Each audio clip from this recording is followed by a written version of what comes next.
अस्सलाम वालेकुम। अक्ले महवे तमाशा है, दुनिया में क्या हो रहा है किसी को किसी की कुछ खबर नहीं। हम देखते हैं उस पर यकीन नहीं रखते और सुनी सुनाई बातों पर यकीन कर बैठते हैं। दुनिया में रोज अजीब व गरीब वाक़यात रूनुमा होते हैं कि उनको देखकर हमारी अकल ही सिमट कर रह जाती है। ऐसे ही एक शख्स ने अपनी आंखों देखे एक वाक़े को बयान किया है। यह वाक़या एक मैगजीन से लिया गया है। नाजरीन, पर असरारियत के सफर में और हैरान कर देने वाले वाक़े के साथ हम एक बार फिर आपकी खिदमत में हाजिर हैं। कहते हैं एक छोटी सी गलती बड़ी बड़ी तबाहकारियों का सबब बन जाती है। कैसे हमारी जाती चीजें हमारी शख्सियत का आईना होती हैं।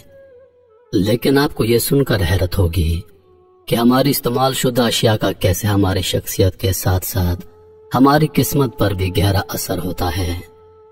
ऐसे बहुत से वाक़यात होते हैं जिनको मानने से हमारी अकल बिल्कुल इनकारी होती है और यूं कह लें कि कुछ भी समझ में नहीं आता।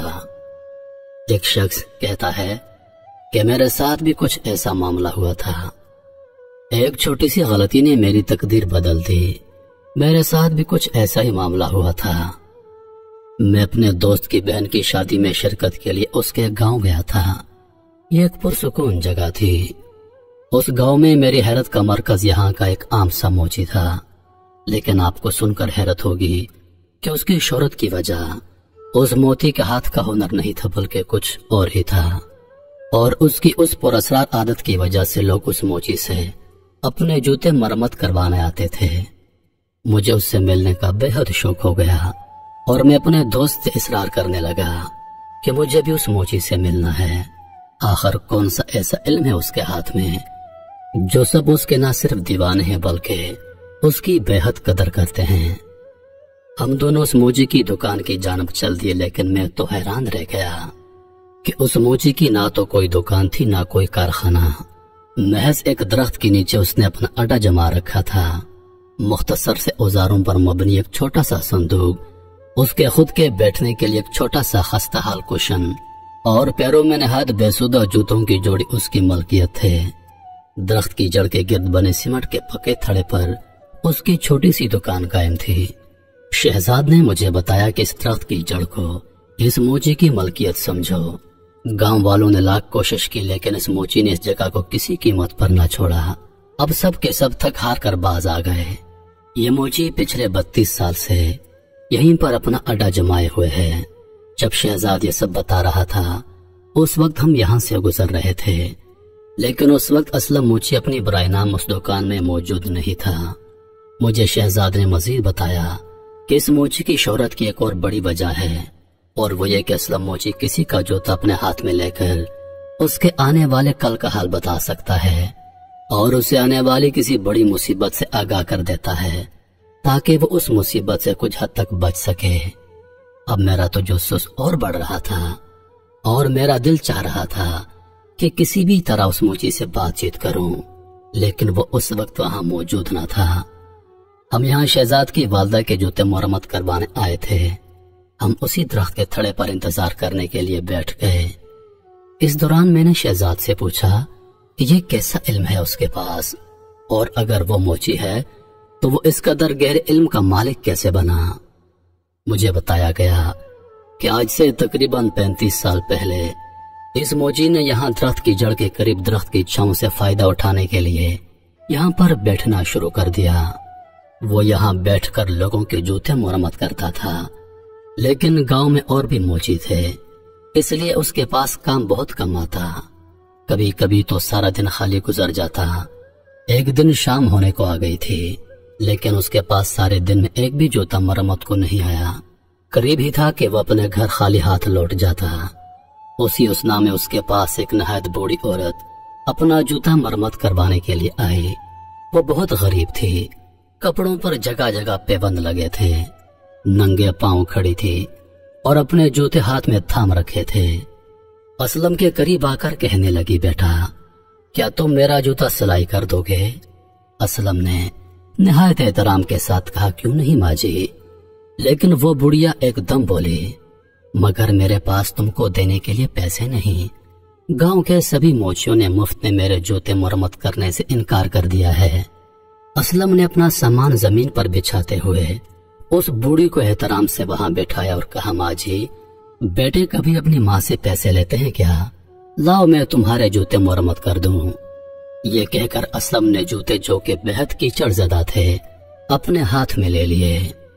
वो बूढ़ी कुछ लम्हे खामोश रहने के बाद बोली, मुझे लगता है इन जूतों का सही हकदार मुझे आज मिल गया है। बुढ़िया के अल्फाज सुनकर असलम चौंक पड़ा। उसने दिल में सोचा, इतने बोसीदा जूतों को अभी किसी की मलकियत होना चाहिए क्या? लेकिन खैर वो अम्मा के एहतराम में खामोशी से उसकी बातें सुनने लगा। बुढ़िया ने अपनी बोसीदा कमीज की जेब में से एक हकीकी अंगूठी निकाली और असलम को दे दी। साथ ही साथ उसने आहिस्ता आहिस्ता कुछ बड़बड़ाना शुरू कर दिया, जैसे कुछ पढ़ रही हो। फिर उठी और उस दरख्त के गिर्द एक दायरा खींच कर कहने लगी, ये लो बेटा, आज से मेरा सारा इल्म तुम्हारा हुआ। तुम जब भी यहाँ बैठकर काम करोगे, इन जूतों को पहने रखना और इस अंगूठी को भी। इसके बाद वो बूढ़ी असलम के पास से चली गई। असलम को कुछ समझ न आया, लेकिन उसने बूढ़ी की सभी बातों पर अमल किया। वो जब भी अपने अड्डे पर काम करता, उन जूतों को पहने रखता। उसके पास ग्राहकों की लाइन लगी रहती। एक वक्त वो भी था जब पूरा दिन एक भी ग्राहक न आता। एक वक्त ऐसा आ गया कि असलम मोची के पास ग्राहकों की बड़ी लाइन खड़ी रहती। उस वक्त असलम की उम्र 32 बरस थी। असलम का काम खूब चलने लगा। शुरू में एक दो बार असलम ने महज आजमाने की गर्ज से वो जूते उतारे, मगर जल्द ही उसको एहसास हो गया कि वो अब उन जूतों के बगैर नामुकम्मल है। अभी हम ये सब बातें कर ही रहे थे कि कुछ देर बाद असलम मोची नमूदार हुआ। मैं उसे गौर से देख रहा था। वो नहायत सादा शख्सियत का मालिक था। अब उसकी उम्र तकरीबन 50 के लगभग थी। दुबला पतला जिस्म, नजरें नीचे किए सादा सी चाल के साथ वो सलाम करते हुए हमारे दरमियान आ बैठा। हाँ, उसकी आंखें गहरी जर्द रंग की थीं। उनमें कोई खास कशिश नहीं थी, लेकिन एक अजीब सा तासुर लिए उसकी आंखों में गहराई सी मौजूद थी, जिस पर मुझ पर एक अजीब सी कैफियत तारी हो गई। शहजाद ने खाला जान के जूते असलम को थमा दिए। वो खुश असलूबी से उन्हें सिलाई करने लगा।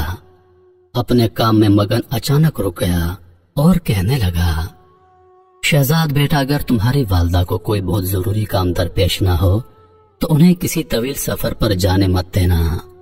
शहजाद ने हैरत से पूछा, ऐसा क्या मालूम हुआ आपको? असलम मोची ने जवाब दिया कि खतरा है, और वो भी मौत का खतरा। लेकिन अगर तुम एहतियात करो तो मुसीबत से बचा जा सकता है। दरअसल असलम मोची किसी के भी जूतों को हाथ लगाकर उसके माजी और मुस्तकबिल को भांप सकता था, और यही वो पुरस्कार इल्म था जो बुढ़िया उसे देकर गई थी।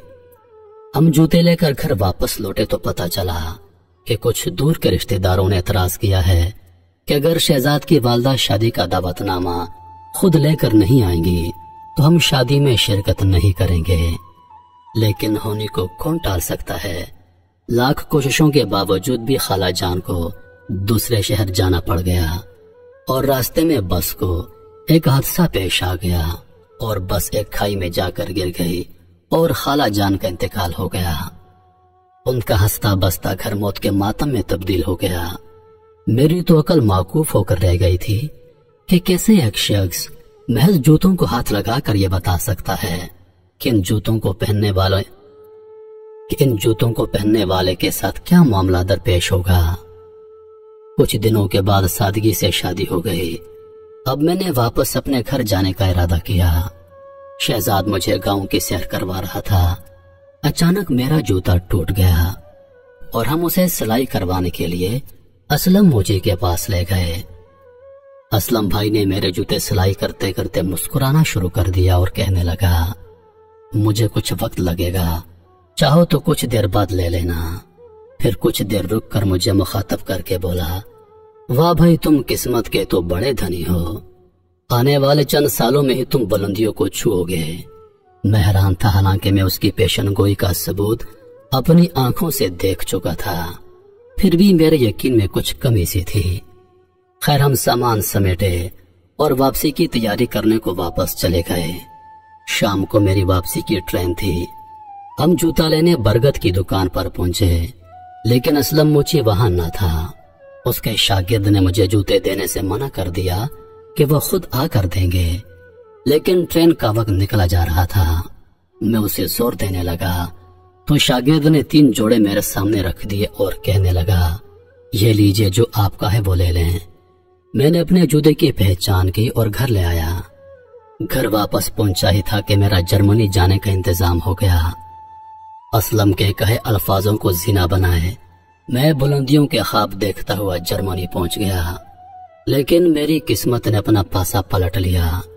کچھ ہی دن گزرے تھے کہ ایک حادثے کی بنا پر مجھے جیل ہو گئی، وہ بھی 5 سال کے لیے۔ اس دوران مجھے بہت تکلیفوں سے گزرنا پڑا۔ ہر لمحہ میں نے رو رو کر گزارا۔ ہر رات مجھے موت جیسی لگتی۔ میں ہر وقت دل ہی دل میں اسلم کو کوستا رہتا اور سوچتا کہ جس دن میں یہاں سے چھوٹ گیا سیدھا اس کے پاس جاؤں گا اور اس کا گریبان پکڑ کر اسے برگد کے گرد گھسیٹ دوں گا۔ اور بالآخر وہ قیامت خیز 5 سال ختم ہو گئے اور میں اپنے دل عہد کے مطابق واپس وطن پہنچتے ہی سیدھا اسلم کے پاس پہنچا۔ اسے دیکھ کر میری آنکھوں میں خون کے آنسو اتر آئے۔ وہ بھی جیسے مجھے اب بھانپ گیا تھا، چونک کر کھڑا ہو گیا۔ میں نے اس کا گریبان پکڑ لیا اور اس پر چلانے لگا اور اسی کیفیت میں سارا واقعہ سنا ڈالا۔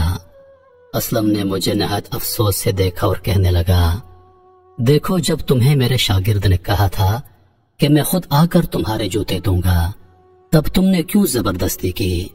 کیا تمہیں یقین ہے کہ تم اپنا ہی جوتا لے کر گئے تھے؟ میں قدر حیرت میں آ گیا اور اسلم کا گریبان چھوڑ دیا۔ پھر کچھ دیر بعد سوچ کر مجھے یاد آیا کہ ہاں، اس دن 3 جوڑے تھے جن پر نام نہیں لکھا ہوا تھا اور وہ تینوں تقریباً ایک ہی جیسے دکھائی دیتے تھے۔ میں نے بڑی مشکل سے اپنے جوتے کی پہچان کی اور لے گیا۔ اسلم نے جواب دیا، نہیں، میں کسی کی امانت میں خیانت نہیں کرتا۔ تمہارے جوتے آج بھی میرے پاس ہیں۔ تم اس دن کسی اور کا جوتا لے کر گئے تھے اور نام میں نے تمہارے نام کے تقدس میں نہیں لکھا تھا۔ تمہارا نام عبداللہ ہے اور باقی دونوں بھی عبد الرحمن اور عبد الحمیم تھے۔ بھلا اللہ کے ناموں کو میں جوتوں پر کیسے لکھ سکتا تھا؟ اس لیے اپنے شاگرد کو کہہ دیا تھا کہ جوتا میں خود واپس آ کر دوں گا۔ تم جس کا جوتا پہن کر گئے تھے اس کی قسمت میں 5 سال کی قید لکھی تھی، سو وہ تمہیں جھیلنا پڑی۔ تمہاری قسمت تو واقعی بلند ہے۔ اب تم اپنا جوتا لے لو مجھ سے۔ اسلم کی باتیں خنجروں کی طرح میرے دل میں پیوست ہو گئیں۔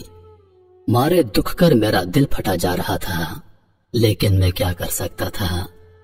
اسلم نے مجھے میرے جوتے واپس دیے اور میرے پاس الفاظ نہیں ہیں کہ چند ہی ماہ میں مجھے میری نوکری میں اس قدر ترقی ملی کہ میں بیان نہیں کر سکتا۔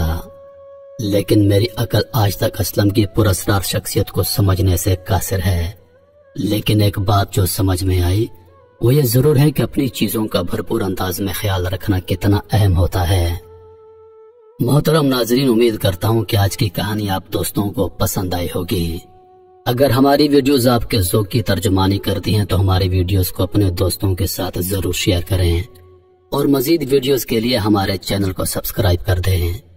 مجھے دیجیے اجازت اس امید کے ساتھ کہ سانسوں نے وفا کی تو اگلی بار ایک اور ویڈیو لے کر آپ کی خدمت میں حاضر ہوں گا۔ تب تک کے لیے خدا حافظ۔ اللہ پاک آپ سب کا حافظ و نگہبان۔ ہنستے رہیے اور ہمیشہ مسکراتے رہیے۔